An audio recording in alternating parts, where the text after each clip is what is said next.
My roommate sold my things for internet clout. I woke up panicking because my vanity was empty and the box with my mother's jewelry set open. Empty. The gold hoop from her graduation, the blue stone ring my grandmother gave me at 18, and the bracelet my aunt handed me after her divorce were gone. On the table lay a strip of tape and a strange perfume. I followed the scent to the studio my roommate built every night in the living room. Ring light on, tripod, white cloth, and boxes. In the corner, 3 boxes held my name. I opened the first and found a receipt with the words sold and a heart, plus a link to a profile. In the second were printed photos of my pieces on white with round prices and emojis like nameless props. I remembered my mother asking me to guard them before the hospital and my grandmother crossing the yard to place the blue ring in my hand. The floor tilted under me. My roommate had spent weeks obsessed with followers. She promised sponsors would cover rent and said live auctions were the future. I had set hard limits about my things, especially the heirlooms. She nodded, changed the subject, and built another set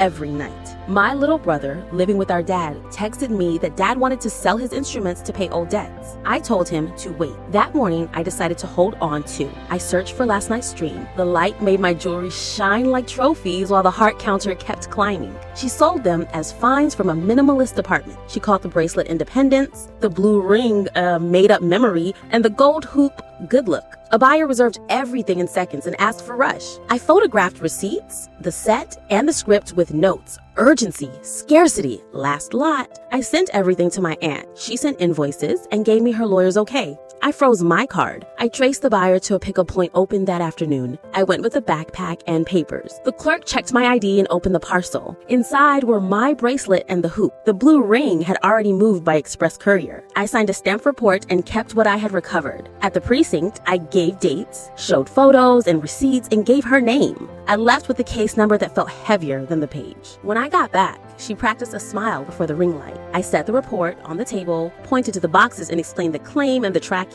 That night, I took down her set and locked my things in a safe my aunt lent. My brother slept on the couch and brought a letter from my grandmother explaining why she chose that stone for me. The next day, my roommate left with a signed no contact order. Weeks later, the blue ring returned by courier, sealed and photographed his proof. I took the 3 pieces to be appraised and asked that their history be recorded under my name. I changed the lock, moved the vanity, and told my father no instruments would be sold. He fell silent and agreed to look for another way. That night, I breathed easier. The hoop returned to my left ear, the bracelet hugged my wrist, and the blue ring rested in its box.